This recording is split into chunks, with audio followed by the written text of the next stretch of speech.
Abigail Romero Lombantobing, absen 1 dari kelompok 5, yang menjelaskan tentang Kerajaan Mataram Islam. Di sini saya akan membahas tentang lokasi Kerajaan Mataram Islam.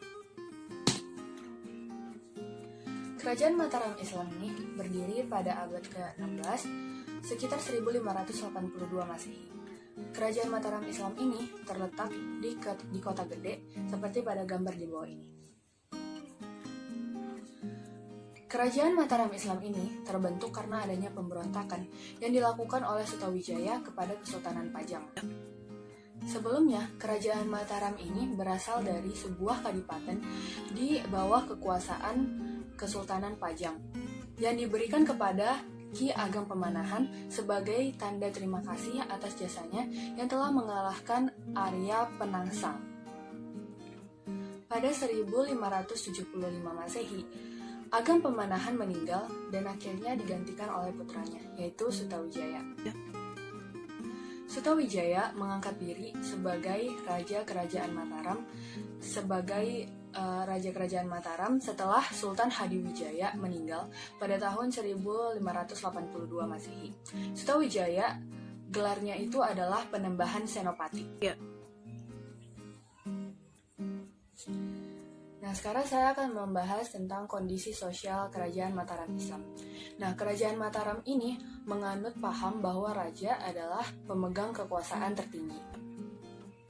Nah, untuk mengatur kehidupan sosial di Kerajaan Mataram Islam ini, dibentuklah suatu peraturan yang disebut dengan Anger-Anger. Nah, peraturan ini harus dipatuhi oleh seluruh penduduk yang ada di Kerajaan Mataram Islam tersebut.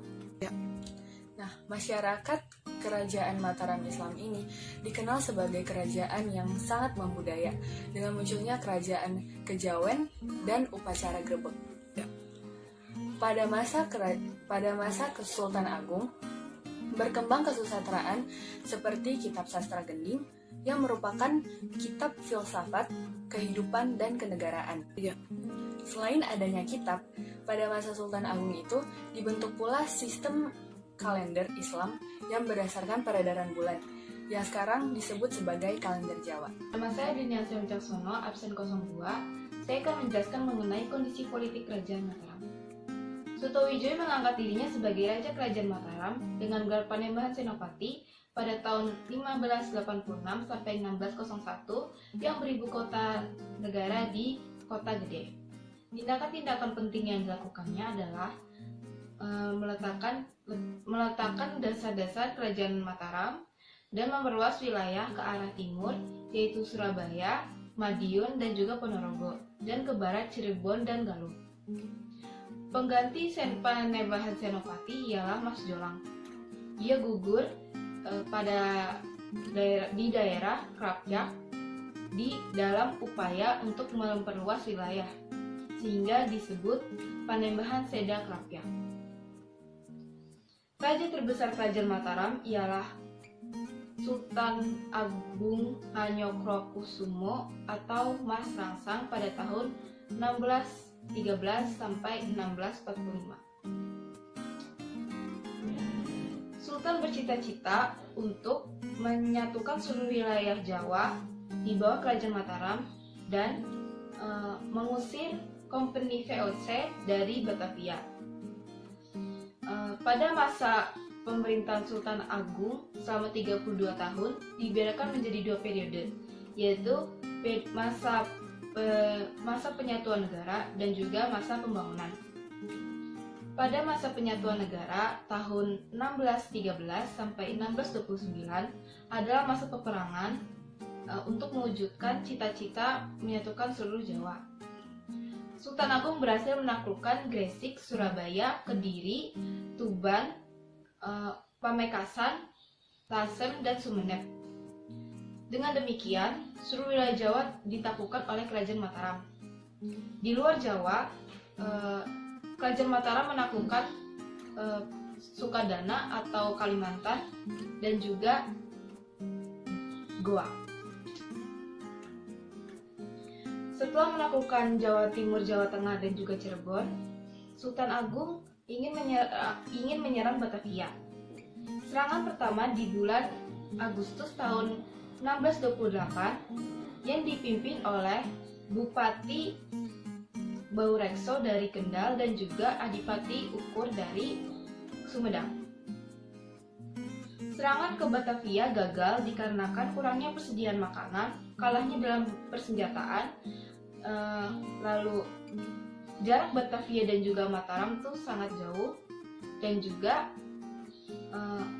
tentara-tentara Mataram terkena wabah penyakit. Setelah Sultan Agung meninggal, penetrasi politik VOC semakin kuat di Mataram. Akibat campur tangan VOC dan juga adanya perang saudara untuk memperebutkan tata kerajaan, sehingga kerajaan Mataram menjadi lemah dan akhirnya terpecah-pecah menjadi kerajaan-kerajaan kecil. Assalamualaikum warahmatullahi wabarakatuh. Nama saya Nabila Kisyafa Lutfia, absen 30. Hari ini saya akan menjelaskan tentang Perjanjian Giyanti, masa kejayaan dan masa keruntuhan dari Kerajaan Mataram. Pertama-tama ada Perjanjian Giyanti. Perjanjian Giyanti ini ada kenapa sih? Karena Perjanjian Giyanti ini ada karena adanya perseteruan antara Pakubuwono II yang dibantu dengan company dengan Mangkubuwono. Diakhirinya dengan Perjanjian Giyanti pada tanggal 13 Februari 1755. Nah, Perjanjian Giyanti ini menghasilkan Mataram Barat dan Mataram Timur. Mataram Barat, yaitu Kesultanan Yogyakarta, diberikan kepada Mangkubuwono dengan gelar Sultan Hamengkubuwono I, serta Mataram Timur, yaitu Kesultanan Surakarta, diberikan kepada Pakubuwono III. Selanjutnya adalah masa kejayaan dari Kesultanan Mataram. Nah, Kerajaan Mataram ini mencapai puncak kejayaannya itu pada masa pemerintahan dari Sultan Agung Hanyokrokusumo pada tahun 1613 sampai 1646.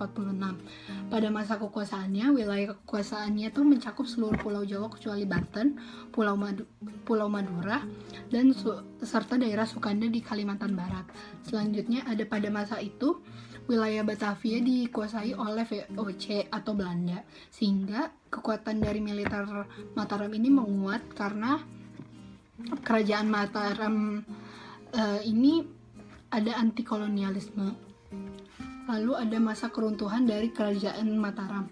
Masa keruntuhan dari Kerajaan Mataram ini karena dimulai pada saat kekalahan dari Sultan Agung dalam misi merebut Batavia dari Belanda serta menguasai seluruh Pulau Jawa.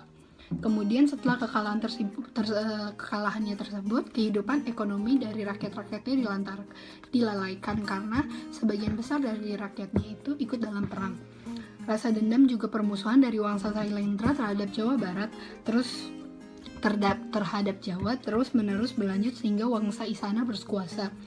Sewaktu Empu Sindok memulai periode pemerintahannya di Jawa Timur, pasukan Sriwijaya datang untuk membantunya.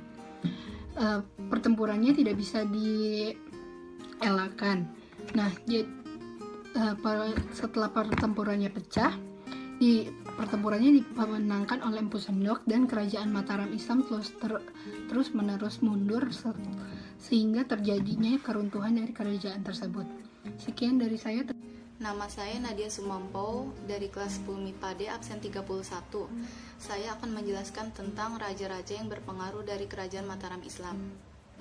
Yang pertama ada Ki Ageng Pamanahan. Ki Ageng Pamanahan merupakan raja sekaligus pendiri dari Kerajaan Mataram Islam dari Desa Mataram pada tahun 1556. Desa Mataram itulah yang menjadi wilayah Kerajaan Mataram pertama yang dipimpin oleh anaknya bernama Sutawijaya. Yang kedua ada Sutawijaya yang memerintah dari tahun 1584 sampai 1601. Pada saat Sutawijaya berkuasa, bisa dibilang ini adalah masa awal kebangkitan Kerajaan Mataram Islam di Jawa. Di bawah kepemimpinan beliau, Kerajaan Mataram memperluas kekuasaannya mulai dari Pajang, Demak, serta menguasai daerah-daerah penting lainnya seperti Tuban, Madiun, Pasuruan, dan sebagian besar wilayah Surabaya.